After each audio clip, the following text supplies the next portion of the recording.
magistratura təhsilində niyə maraq azalıb? Siz bu suala hansı cavabı verirsiniz?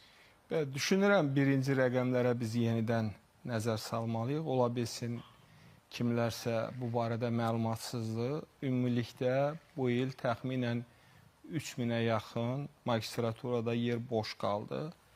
Və burada ən diqqət çəkən məqamlardan biri isə onun 1200-inin dövlət sifarişli əsaslı olmasıdır.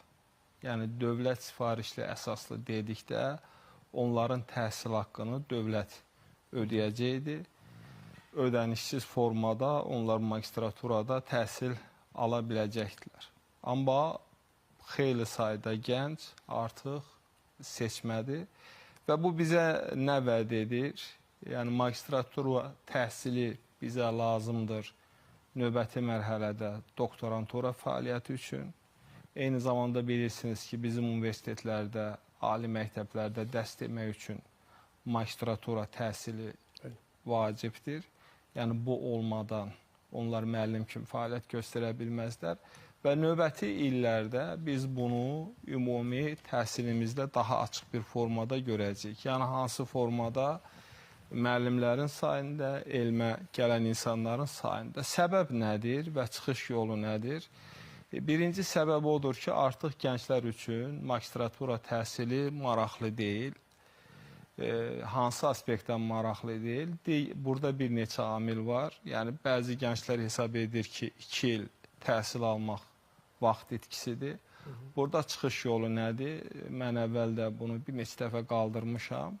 Düşünürəm ki, biz ali təhsil haqqında qanunu qəbul etməliyik və bizdə magistratura 1 ildən ibarət olmalıdır. Magistraturanın 2 il olmasına ehtiyac yoxdur. Eyni zamanda, hazırki situasiyada magistratura qeyd etdiyimiz kimi gənclərə heç bir üstünlük vermir. Yəni, nə mənada? Əgər siz doktorantura təhsili almaq fikrində deyilsinizsə, gələcəkdə müəllim kimi işləmə fikrində deyilsinizsə, magistratura sizə dövlət işində hansısa bir sahədə üstünlük vermir. Elm dalınca getməyəcəksə magistratura... Bir mənalı. Burada bir məsələ budur. İkinci, bizim digər bir səbəb magistratura proqramlarında düşünürəm ki, xeyli məsələlər var. O proqramlara biz ciddi bir formada baxmalıyıq. Ümumiyyətlə, mən düşünürəm ki, magistratura təhsil pilləsi bizdə tam oturuşmayıb və formalaşmayıb. Bilirsiniz ki, bu yeni bir pillədir, Sovet dövründə yox idi. Amma artıq 30 ilə yaxındır. Bəli, yəni 30 il keçsə də tam, yəni söhbət nədən gedir? Eyni fənlərin tədrisindən gedir. Əslində magistratura mərhələsi elmi mərhələdir.